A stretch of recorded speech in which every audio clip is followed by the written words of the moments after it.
People like you should eat in the kitchen, not at a table for executives. The sentence cracked across the dining hall like a whip. It was not whispered. It was not accidental. It was delivered loud enough for every chandelier to rattle in silence. The white hostess stood tall at the entrance, blocking the mahogany table with an arm stretched like a barrier. She had chosen her words carefully, each one dipped in arrogance. Every head turned. Forks froze midair. Laughter drained from lips. And at the center of this hush stood a black woman in a burnt orange dress. No diamonds, no bodyguards, no designer labels screaming her status. Her hair was tied back, precise, disciplined. Her posture did not bend. She did not flinch. She let the cruelty hang in the air long enough for every witness to taste its bitterness. Before we continue, where are you watching from? Drop your city or country in the comments below. And if you believe in dignity and justice, hit like and subscribe. These stories spark change, and we are glad you are here. Now, back to her. The hostess tapped the menu against her hand, adding insult to injury. This seat is for real executives, she sneered, lingering on the word real. The woman in orange spoke at last. Is this how you welcome all your guests? Her tone was calm, low, but it traveled through the room like a current. A young waiter stopped mid-step, champagne glasses trembling on his tray. At a nearby table, a man leaned in and muttered, "Maybe she is staff. She looks too plain." The words were meant to be quiet, but the silence made them echo. Then the manager arrived, summoned by tension in the air. His jaw was tight, his command short. If she cannot prove she belongs, escort her out. We do not waste seats on imposters. The hostess smirked, emboldened. She tossed the menu onto the table with a slap. Go on then, show us your invitation. A ripple of laughter passed through the guests, sharp and brittle. Still, she did not move. She reached for her phone with a steadiness that unsettled more than shouting ever could. Log this, she said, her eyes fixed on the manager. Protocol 7, notify procurement. The hostess blinked. The manager frowned. Guests exchanged confused glances. Protocol? Procurement? She stood, her burnt orange dress catching the light like flame on stone. Her voice rose, even and cutting. For the record, I am the primary supplier this company has depended on for 12 years. And tonight, you told the wrong woman she does not belong. Gasps rolled across the dining room. Someone whispered her name, recognition igniting like wildfire. The laughter died. Shame spread. She lifted her phone once more, her final command delivered with surgical precision. Terminate the $2.5 billion food supply contract. Effective immediately. The hostess paled. The manager stuttered. The room shifted, from mockery to stunned silence. And she calm, composed, untouchable walked away, leaving more than a canceled deal behind. She left proof that dignity, once denied, returns with thunder, because silence is not surrender. It is the patience of power, waiting for the right moment to strike. The dining room did not breathe.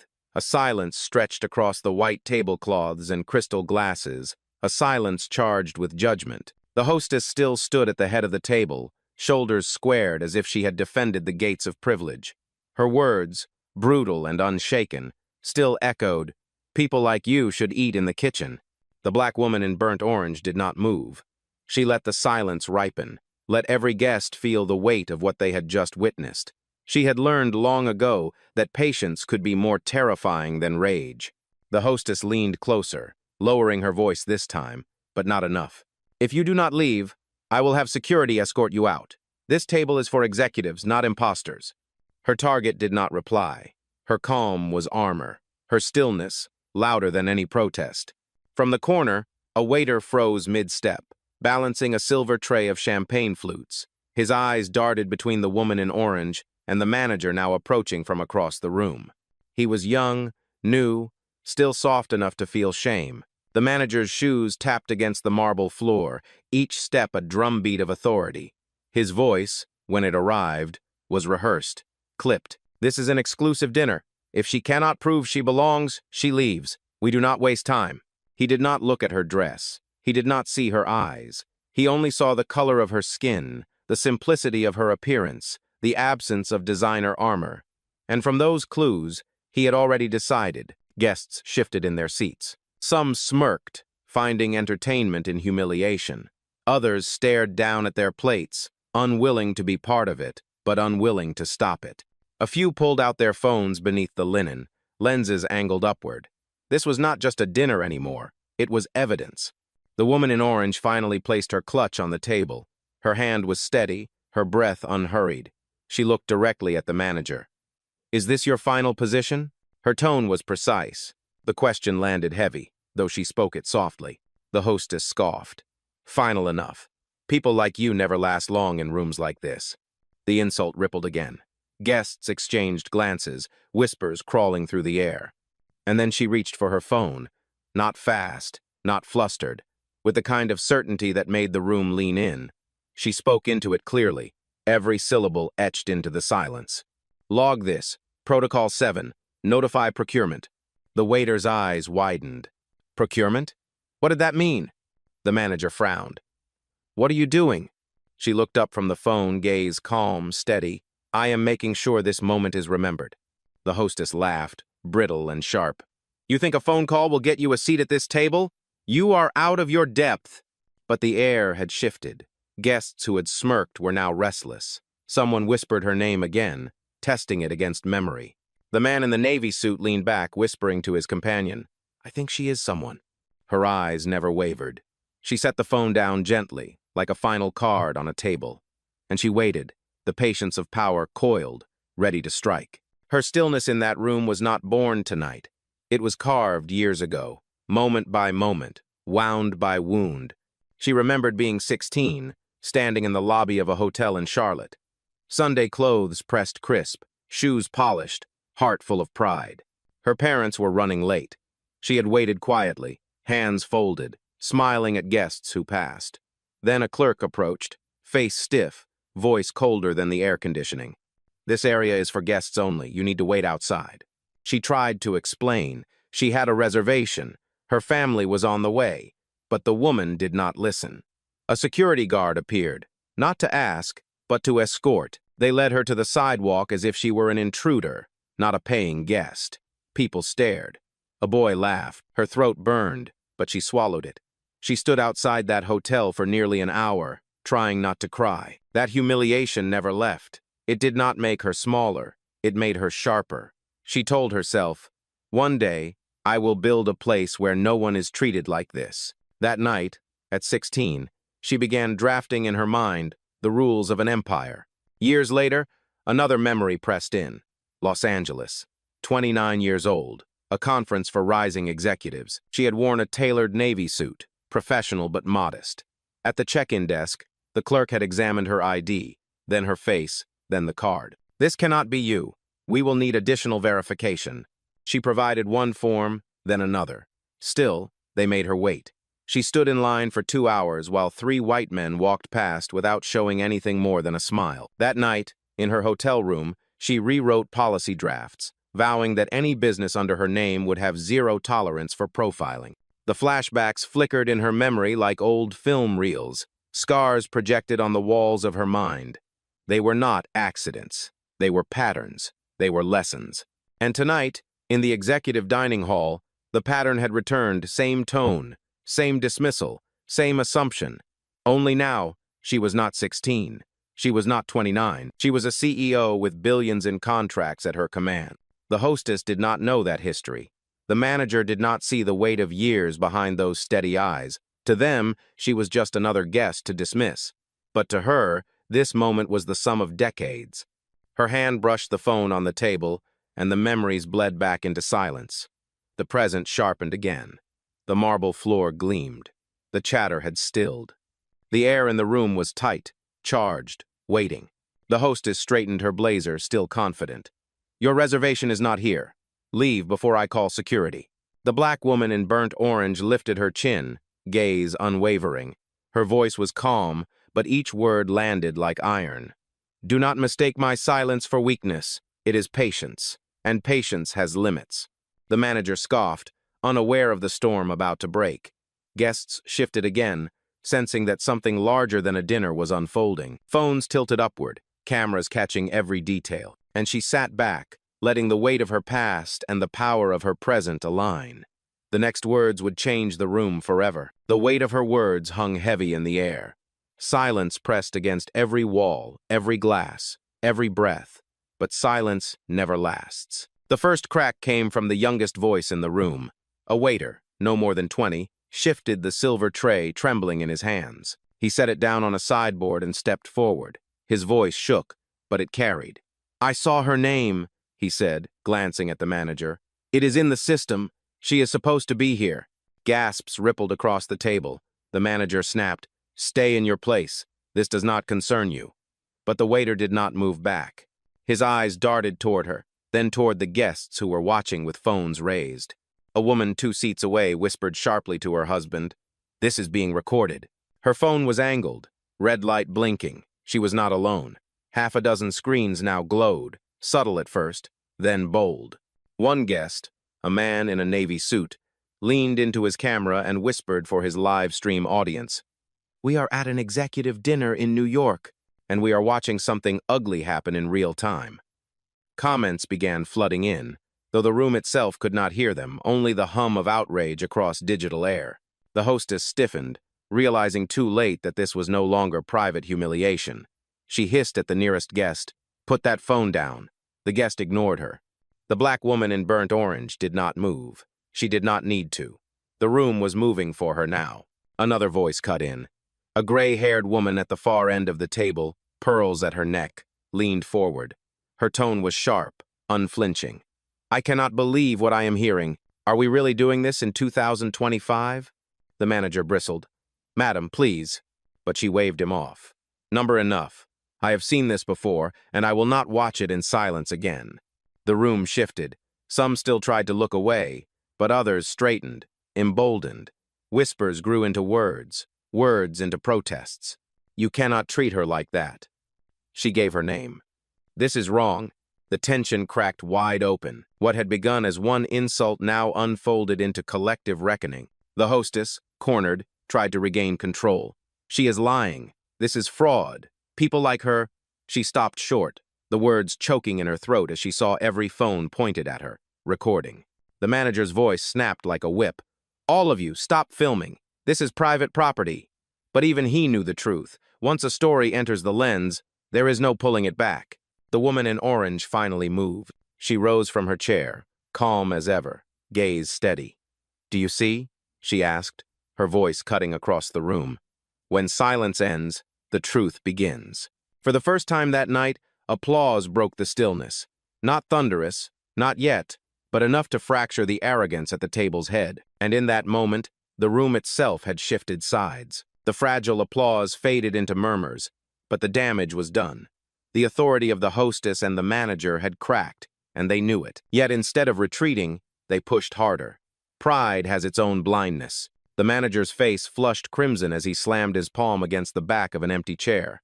"Enough of this circus," he barked. "If she refuses to leave, I will call security myself." The hostess, emboldened by his anger, leaned forward. "She does not have the credentials. She does not belong. And if no one here has the backbone to remove her, I will." Before anyone could stop her, the hostess reached for the clutch resting neatly on the table beside the woman in burnt orange. She snatched it up, holding it like evidence of a crime. "Let us see what is inside. If you are truly invited, you will not mind, will you?" Gasps broke through the hall. A man near the end of the table shouted, "That is theft!" But the hostess ignored him, flipping open the clasp. The black woman did not lunge. She did not shout. She simply folded her hands in front of her and said, "You will regret this." The manager grabbed the clutch from the hostess, fishing inside until he pulled out a sleek black card and a folded invitation embossed in gold. He held them up like trophies. "Fake," he sneered. "These tricks are as old as time. You think we cannot tell?" Phones tilted higher, lenses catching the absurdity of his declaration. The waiter who had spoken earlier shook his head in disbelief. "That is the company's crest," he whispered. "It is real." But the manager's voice rose over the room, desperate to smother dissent. "She is a fraud, an opportunist. People like her sneak in, steal from us, and vanish. I will not let it happen again." His words carried venom, and the phrase "people like her" hung in the air like smoke. The gray-haired woman gasped, covering her mouth. Others muttered openly now, their discomfort turning to outrage. The hostess doubled down, stepping closer, her voice sharp enough to cut glass. "Stand up. Leave this room, or I will have you dragged out myself.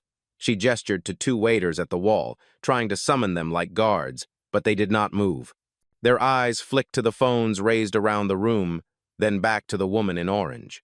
The black woman rose slowly, her burnt orange dress catching the light with every movement. She stood taller than the insult, taller than the threat. "This is the last time you touch what is mine," she said evenly, her voice carrying to every corner. The manager tried one more time, holding up the black card between two fingers. "You call this proof? It is counterfeit." He tossed it onto the table with disdain. "You are finished here."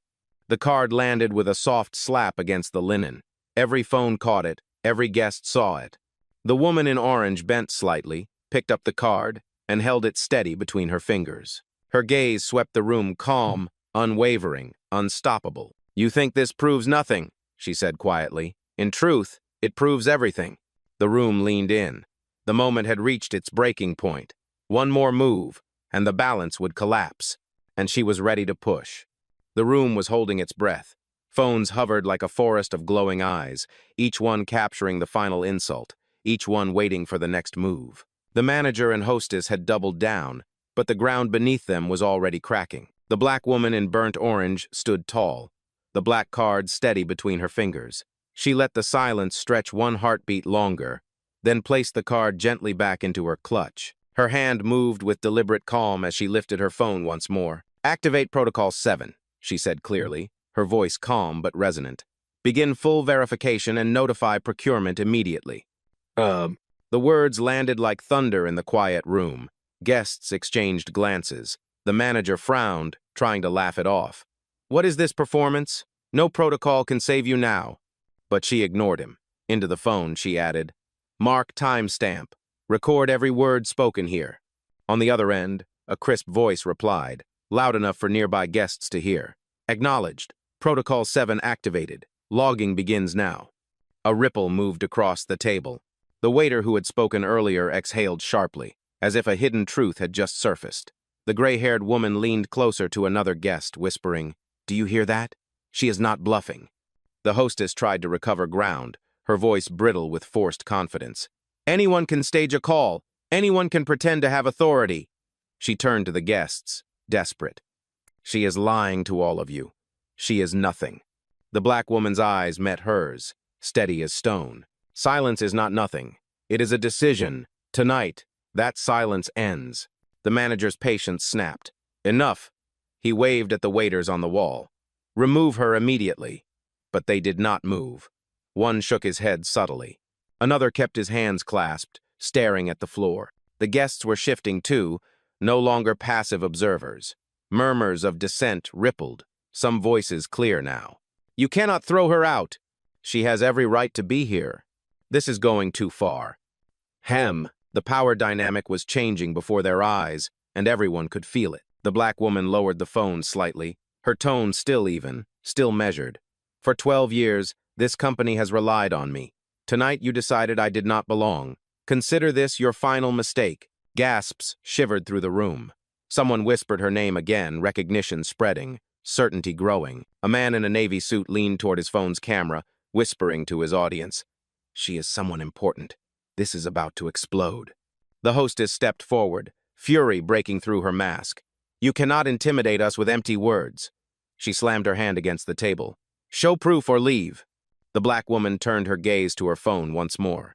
"Initiate contract review. Prepare immediate termination order."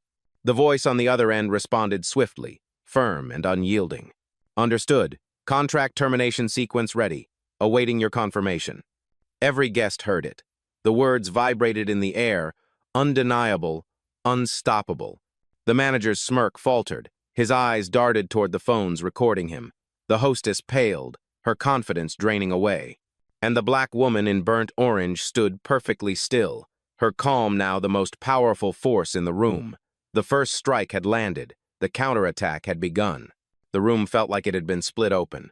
Every second stretched long, suspended between denial and revelation.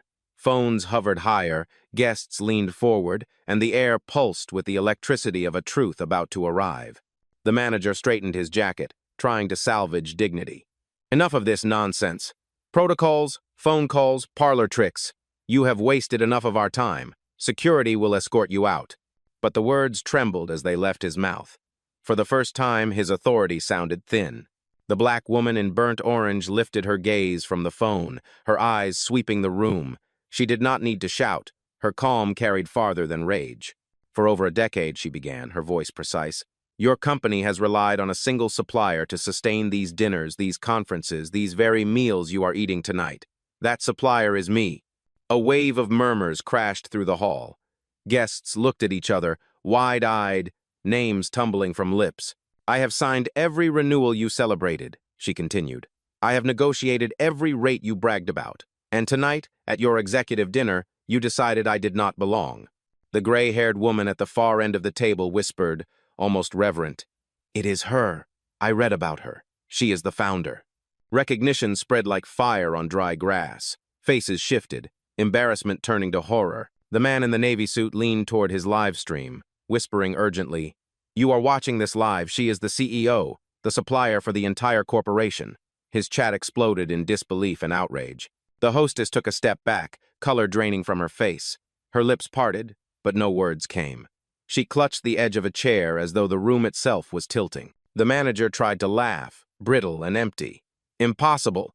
If you were truly who you claim, you would not come dressed like—" He stopped himself, realizing too late that the insult had already burned him once. The woman in orange did not flinch. "Power does not need sequins. It does not need labels. Power is patience.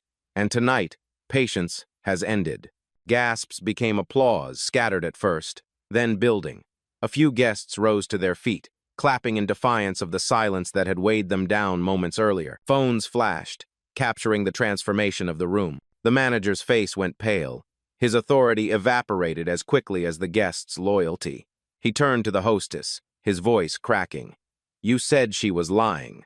But the hostess was already shaking her head, unable to meet his eyes. Her earlier bravado dissolved into visible panic. The black woman in burnt orange raised her phone once more, speaking with finality. "Confirm immediate termination of the $2.5 billion food supply contract."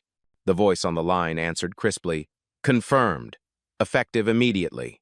A hush rolled over the room, heavier than before. This was not a threat anymore. It was a fact. The manager staggered back into his chair, staring at nothing. The hostess clutched the menu in her hand like it might shield her, her knuckles white. And in the center of the storm, the black CEO stood untouched, her truth now undeniable. The declaration landed like a hammer blow. For a heartbeat, the only sound was the faint hum of the chandeliers. Then the room erupted, not in applause, not yet, but in chaos. The manager slumped into his chair, staring at the phone in her hand as if it were a weapon. His face, once flushed with authority, had drained to ash. He muttered under his breath, words fractured and hollow. "This cannot be happening. Not here. Not tonight." The hostess stood frozen beside him, still clutching the menu she had slammed down earlier.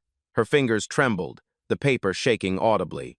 The smug curve of her lips was gone, replaced by the wide-eyed terror of someone watching the ground fall away beneath her. Guests no longer whispered. They spoke openly now, voices sharp, some outraged, some gleeful. "She owns the contract. I told you I recognized her." Imagine the arrogance telling her she did not belong. Phones tilted higher, their cameras no longer shy. The live stream audience swelled in numbers unseen in the room, feeding the frenzy. Every second broadcast, every breath documented. The waiter who had first spoken stood taller now, emboldened. "I saw her name in the system. She was always supposed to be here." His voice carried further this time, his courage amplified by the truth revealed. The gray-haired woman pushed her chair back with a decisive scrape against the marble floor.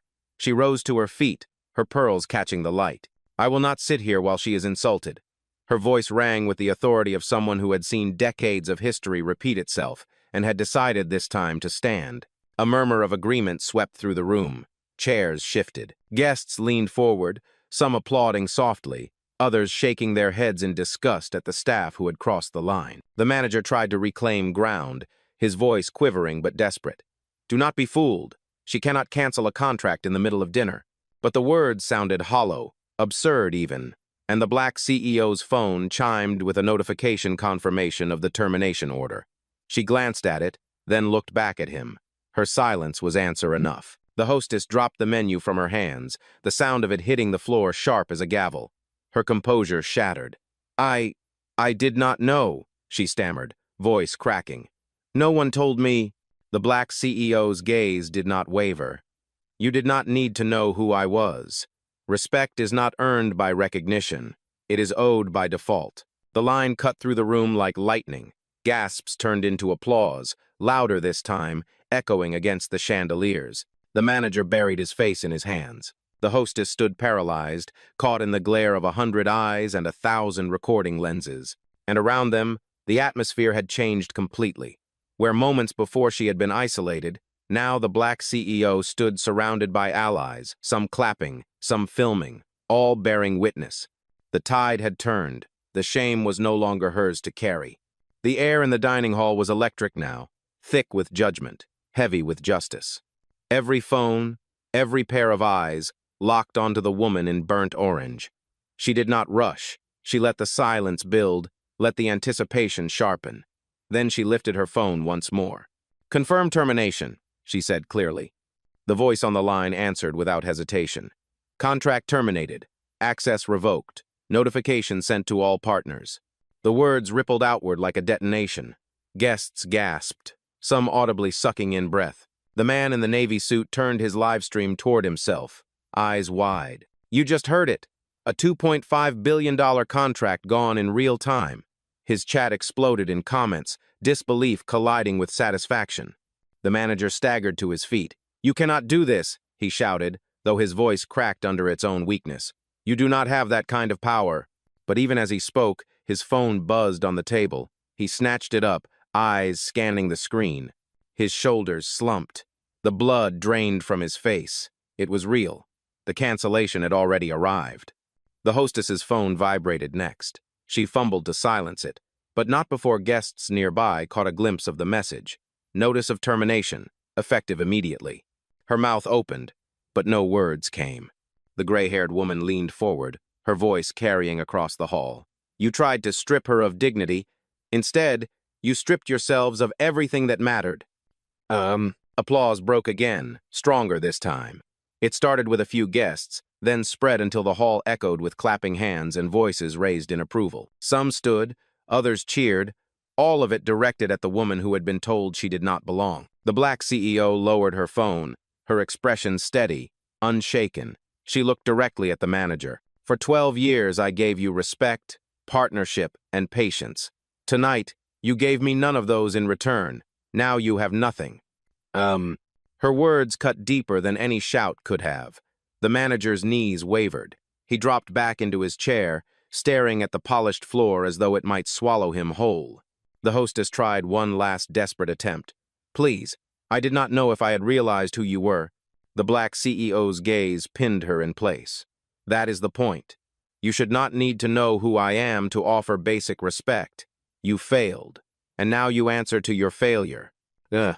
Phones caught every syllable, every tear trembling in the hostess's eyes, every twitch of defeat in the manager's hands. Around the room, the applause swelled again, louder, firmer, no longer scattered but unified. Guests were not just clapping for her, they were clapping against what they had witnessed, a final rejection of arrogance and prejudice. The black CEO stood still, letting the storm play out around her. She did not need to add anything more. The punishment was complete. The contract was gone. The authority of her accusers had collapsed in full view of the very people they had sought to impress.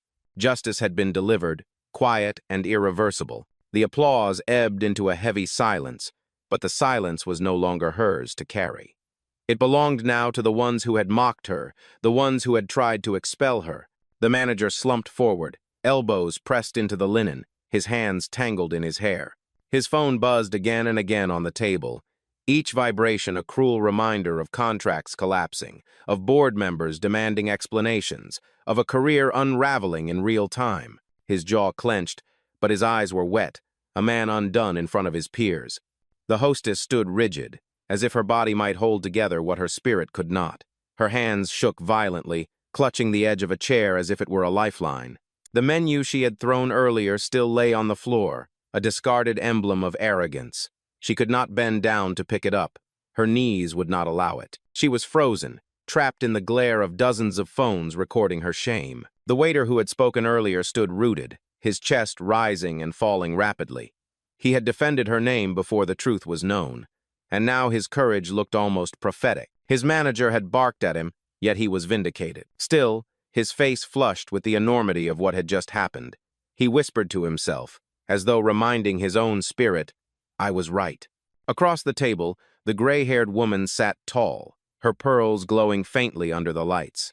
She looked at the hostess and shook her head slowly, disappointment etched into every line of her face. "I have lived through too many decades to watch this again," she said, her voice firm, audible enough for the entire table to hear.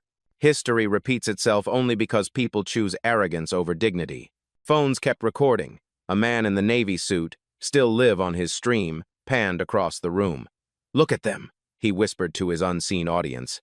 "The manager is broken, the hostess is frozen, the staff are silent, and she, the woman they tried to humiliate, she is the only one standing tall." His viewers flooded the feed with comments. Outrage, pride, solidarity. The younger guests shifted uncomfortably in their seats, their earlier smirks gone. Some whispered apologies to no one in particular. Others bowed their heads, unable to meet her gaze. The black CEO did not move. She stood like a pillar, steady and immovable, watching the storm of shame roll across the people who had dared to strip her of dignity. Her presence alone was judgment enough. The manager lifted his head finally, his voice hoarse, broken. "Please, you cannot end it like this. Give us a chance to make it right." She did not answer. She did not need to. The silence that followed was heavier than any refusal. The hostess's voice cracked into the stillness. I was only doing my job."